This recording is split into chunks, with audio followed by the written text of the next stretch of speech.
Okay. Okay. Hi, I'm Brian Concannon, and I'm deeply apologetic and appreciate everybody who's hung in despite the technical issues. They're all my fault. None of them are the National Black Law Students Association is not to blame for any of those.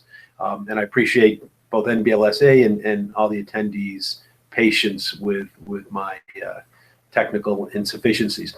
I'm going to talk today a little bit about Haiti's cholera epidemic and what we can all do about it. And I'm going to truncate my presentation a little bit because of the time we've already lost. And one of the things I was going to start with was a quick 6-minute video that brings the voices of the cholera victims directly to us. And what I will do at the end, I'll send a link to that, and everybody can take a look. I very much encourage you to watch that.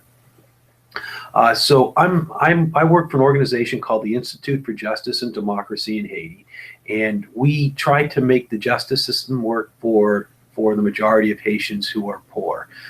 I lived in Haiti for 9 years. I started working for the United Nations as a human rights officer. Most of the time I worked for an organization called the Bureau des Avocats Internationaux, or BAI, which is still our partner organization. And actually IJDH, which is a US-based nonprofit that is headquartered in Boston, we were found as an outgrowth out of the Haitian organization.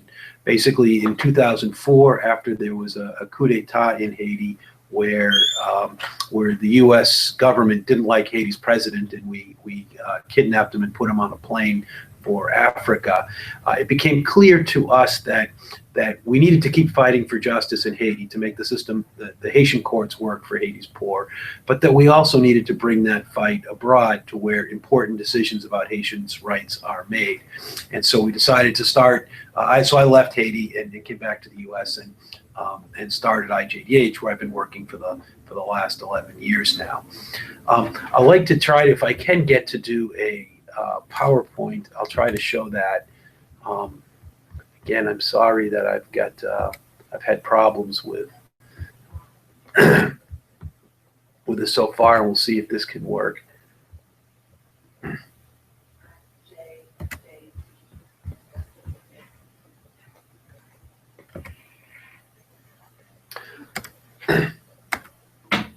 So the three things that IJDH, along with our colleagues in Haiti at the Bureau des Avocats Internationaux, we try to do is, first of all, build the rule of law in Haiti.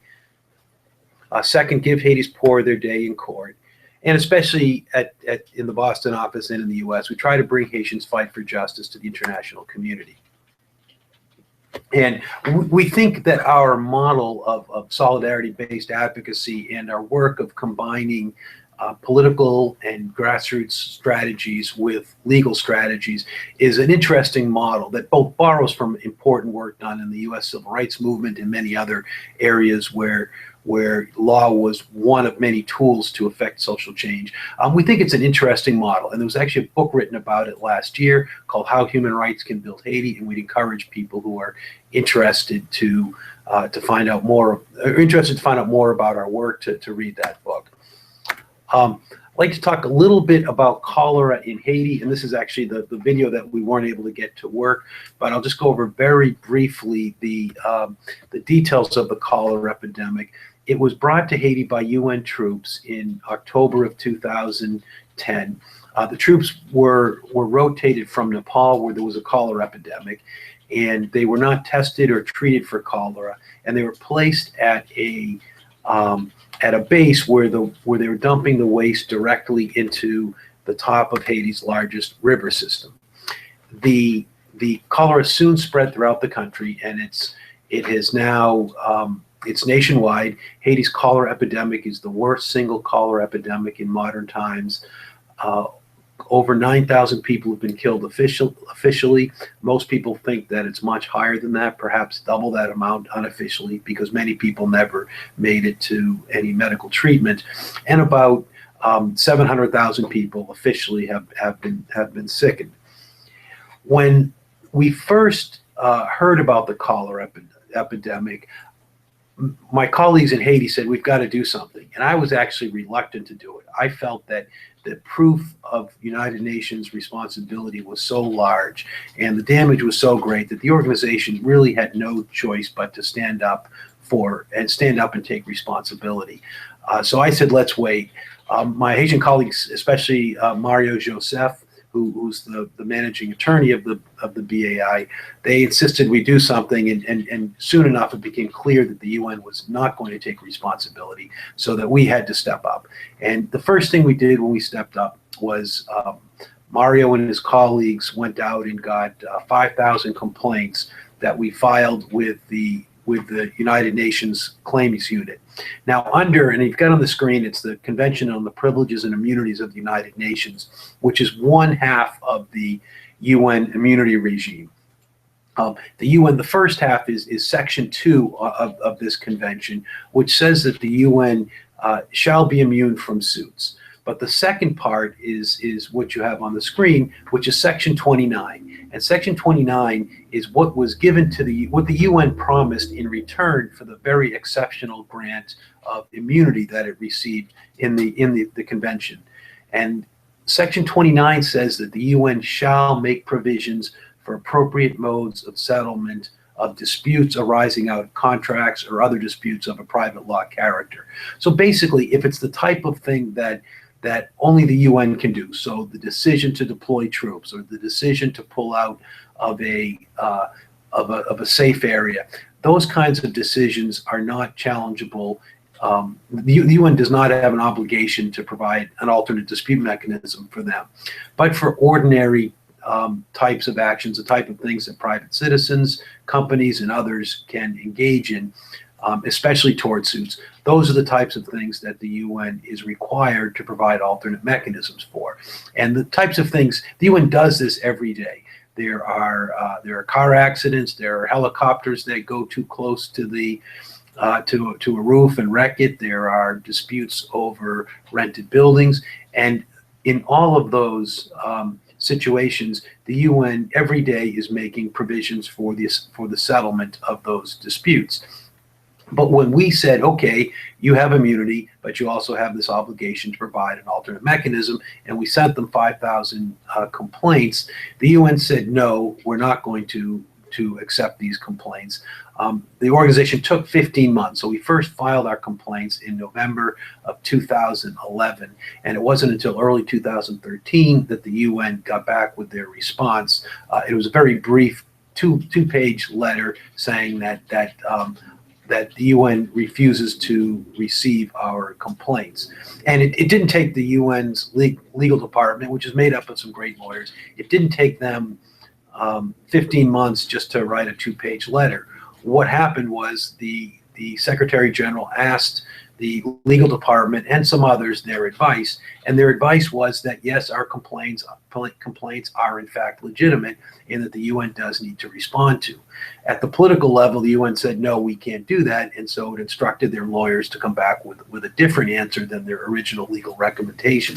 And the result was this two-page letter that says this is not receivable. And interestingly enough, it was not a very convincing piece of legal writing. When we saw it, we said, do they really believe this? And it was not until later till we found out about the legal department's original advice that it made sense that why they didn't have a good legal argument, because they didn't have one.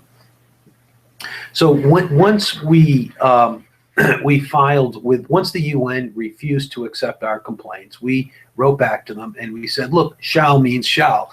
You shall make appropriate modes of settlement. And if you do not do so, you're required to, or we can go to court and you lose the Section 2 immunity that we had so far been respecting by originally filing with the UN itself. And the UN wrote back saying, your complaints still are not receivable, and they've refused our offer to sit down and discuss it. So we filed a complaint in the U.S. District Court in Manhattan in October of 2013. The UN has refused to respond to that. We did serve the UN. We served the UN in Haiti. We served the Secretary General Ban Ki-moon, but the UN said it never accepted service because it can't be served because it can't be the subject of any legal process. And it asked the U.S. State Department to inform the court that the UN was immune.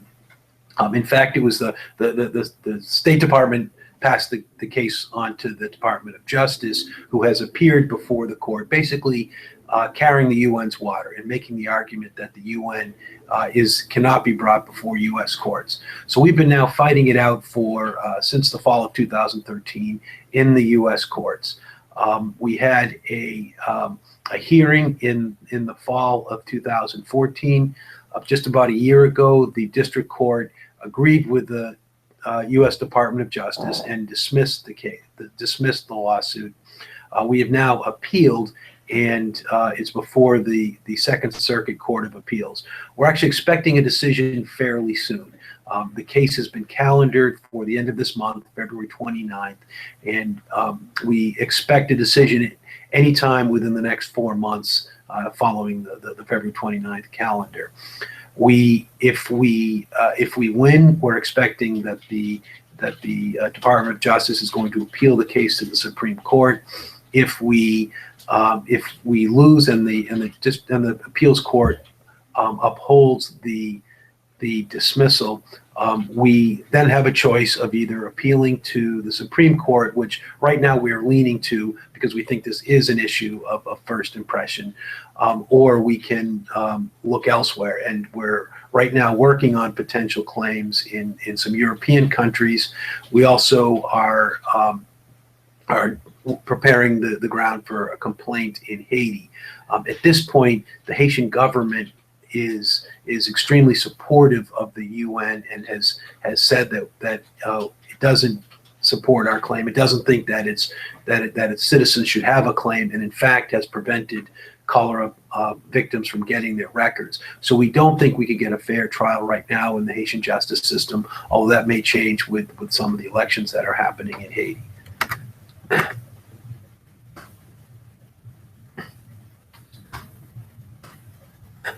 Let me talk a little bit about what we're trying to do and how we're going about it. In terms of the bigger picture, the lawsuit is important. We're in the lawsuit to win, and it will, if we do win, it will be a very important part of pushing the UN to respond justly. But we don't need to win the lawsuit, and we're part of a broader ecosystem of people working for justice. In terms of what justice means for our clients, it's really three things. First, they're asking for an apology. Second, they're asking for for compensation. There are many of our clients who they lost everything in the cholera. They didn't have that much to lose. Cholera almost always chooses the poorest, most vulnerable people in a country, and in the poorest, most vulnerable countries. And we have families who lost their only salary winner to cholera, and as a result, the children can't afford school fees, so they're condemned to generational poverty if they can't get back into school. We've had families that spent all their savings on burial costs or supporting a family member who was out of work while recovering from cholera. So the second thing we're asking for is compensation for the victims. And the third thing is the water and sanitation necessary to stop the epidemic. I'm talking now from Boston, and we have a pretty good sewer and water system. The reason why we got that system was that we had 3 cholera epidemics in the 19th century. And it was through those epidemics that we learned you needed to put in water and sanitation to stop cholera and many other waterborne diseases. And we're basically asking for the same solution that was applied in 19th century Boston to be applied to 2016 Haiti. We're asking the UN to put in the water and sanitation to stop the epidemic. How we're going about it, of course, the UN is the focus of our efforts because the organization is responsible for bringing cholera to Haiti. It has the capacity, it does water and sanitation work throughout the world, and it's got the money to put the system in. Just as an example, the UN has had a peacekeeping mission in Haiti now since 2004, and over those 11 and a half years, it has spent between $500 million and $800 million a year for for those troops. This is a peacekeeping mission under Chapter 7 of the UN Charter, which is for grave threats to international peace. Haiti has not been involved in a recognized internal or external war in my lifetime. Most Haitians would tell you that there is no justification for a Chapter 7 peacekeeping mission in Haiti, and that what Haiti needs isn't foreign soldiers driving around in armored personnel carriers. It needs development, and it needs a water and sanitation system. So we're focusing on the UN, trying to get them in the water and sanitation system. And our work is as a legal team, but we also, and we do our direct work in terms of putting pressure on the UN. But we also work with many others. For example, we work with members of the public health and medical community. We do collaboration with them, and they apply their pressure directly on the United Nations. We also work with scientists. We do collaboration, and they apply their pressure. Same thing with non-Haitian NGOs, with international law experts, universities around the world, people who sign petitions, people who watch some of the award-winning videos and documentaries about the cholera epidemic, Haitian civil society, which has been demonstrating regularly since cholera hit and has been lobbying its own government to stand up, Haitian American community in the United States, and also Haitian communities elsewhere throughout the world, with the media and many other people, Haitian Parliament, Haitian government, the Department of State, UN member states, pretty much anybody we can put pressure on the UN to try to force the organization to respond more justly to Haiti's cholera.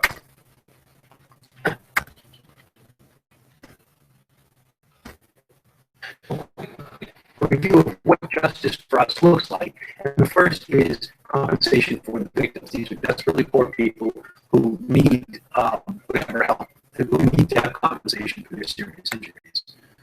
The second is comprehensive health care, water and sanitation. And the third is a public apology. And that's something that is actually extremely important to the people of Haiti. They see this not only as something that has killed a lot of people, but that is also a great offense against their country, that a company can come in. Just 1 minute. There's some sound distortions that you need to slow down for people as they're doing. I'm sorry, I hear that there's some sound distortion, and I will try to speak a little bit more slowly, and I apologize for that. So just to recap, what justice looks like is, first of all, is compensation to the victims. Second is water and sanitation, so that cholera will be controlled and Haiti will stop killing. Cholera is going to keep killing until water and sanitation is put out. The level of death has dropped precipitously since the worst year of the epidemic, but it is at a baseline that is several hundred people a year are continuing to die every year, and that appears to be a fairly constant number that isn't going down anymore and won't until we put in water and sanitation. And the third is obviously a public apology. In terms of what people can do, we have a few suggestions. First is go to facejustice.org, which is an initiative put together by several organizations, including IJDH and our partners in Haiti, the Bureaus d'Avocat Nationaux, that did a bunch of events towards the end of last year, culminating in a big human rights day demonstration in Haiti. And we're also asking people outside of Haiti to do their part to show that the people in Haiti have supporters elsewhere. So one of the things you can do is to organize a film screening. There are two great films about Haiti. The one I recommend for lawyers and law students is an Al Jazeera film called Haiti in the Time of Cholera. And if people want to organize screenings, we could, if we could, we'll send somebody from our legal team to talk, or we can participate by Skype. And hopefully we'll be better on the technology than we are tonight. Second thing with the facejustice.org is there's a postcard campaign, and you can find out about the postcard campaign at facejustice.org. We've already had thousands of postcards go to the UN already, but we need thousands more to force the UN to respond justly.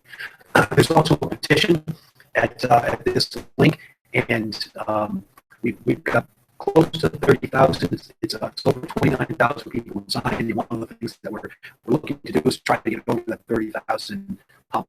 And so please consider signing the petition yourself and asking your friends to do as well. Also, we're asking people to reach out to your elected representative. That's done in groups, so I would suggest if people are interested in doing that, to let me know, and we can give you talking points and suggest how you can best reach out to your representative. There have been many members of Congress who have stood up. Over 100 members of the House of Representatives have written to the Secretary of State, the Secretary of State Kerry, or Secretary of State Clinton, asking them to do better. And there's also lots of writing to do. There's articles in your school newspaper, ads in your local papers, and again, we can provide lots of advice on how you can on how you can best have your voice heard and where you can make a difference with your writing. And finally, there's volunteering at IJDH.org. At IJDH, we have the Cholera case is over half run by volunteers or pro bono lawyers, and so we really depend on volunteers to get a lot of the work done. We've had, throughout the time that we've had the case going, we've had a lot of students making important contributions, and we're always looking for more help. So you can sign up to volunteer at our website, www.ijdh.org. I'm going to stop the sharing and go back to the webinar, and I hope that we can go through some of your questions. Sorry, I have another. Okay.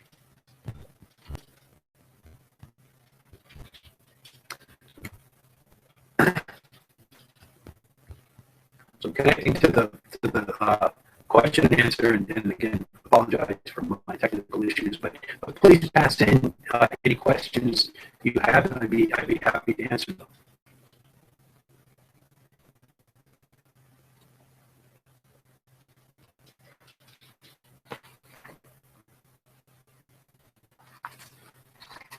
Okay. While we're waiting to see if there's any questions, let me talk a little bit about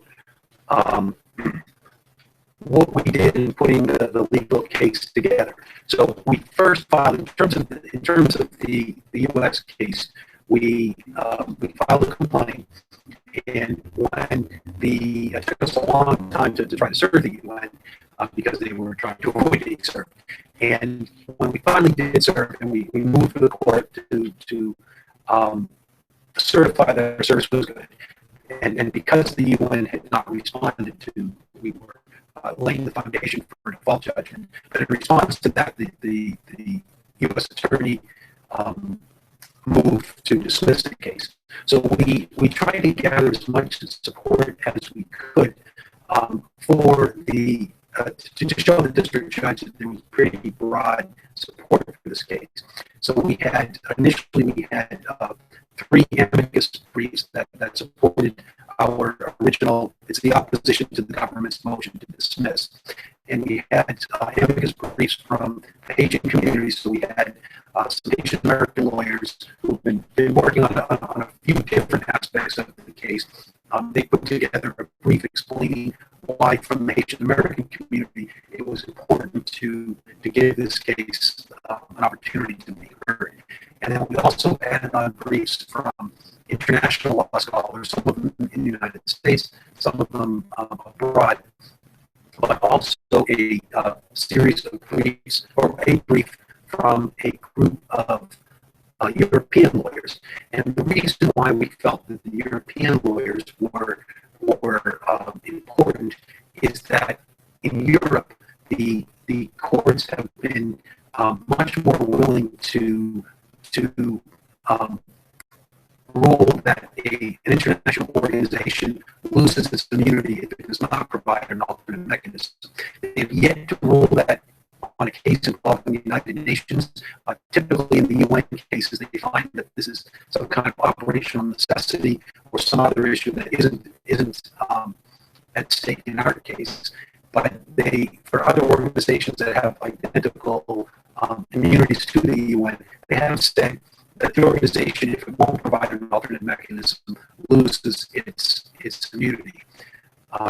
And so we're looking, we obviously bring in those perspectives whenever we can, but that also shows where the promise is of the next place we can go if the United States courts definitively reject our access to them. Okay, and I'm not sure if we're having trouble sending the questions. I'm not reading any questions, so I apologize if people are not able to submit them, or if you are submitting, I'm not seeing them. Let me talk a little bit about a little bit more about cholera in Haiti. The reason why, okay, so I do have a question. It says, what can European courts do to make the UN accountable to cholera victims that the U.S. courts can't do? Probably address that question, probably nothing. But it's not a question of what they can't do, it's what they will do. We first filed in the U.S. courts for a couple of reasons. One, there's a much bigger Haitian community there, and we more broadly supported by the community, and it was easier to get plaintiffs. But legally, and we also felt that because of the media concentration in New York, it would be advantageous, and because the U.S. pays the largest share of UN peacekeeping and other expenses, that we felt that was valuable there. But the law has always been better in the European courts, and so the European courts are more likely to rule in our favor than the U.S. courts. Obviously, we've lost at the district court level. We're still pushing the appeals court, but it is a fact that the U.S. justice system is not as amenable to international law as many other systems. Hold on 1 minute. She's saying the sound system bad, she thinks we should stop, and she'll send you questions later if you can answer. Okay. I'm sorry, I just heard that the sound is so bad that this isn't anything that people are able to hear, and so I'm afraid that we're going to have to stop the podcast or the webinar, but that we'll take more questions and I will answer them, and we'll figure out with Nblsa how we can post them online. And again, I'm really sorry for the technical problems at my end, and really appreciate everybody's patience in sticking through this. Thank you.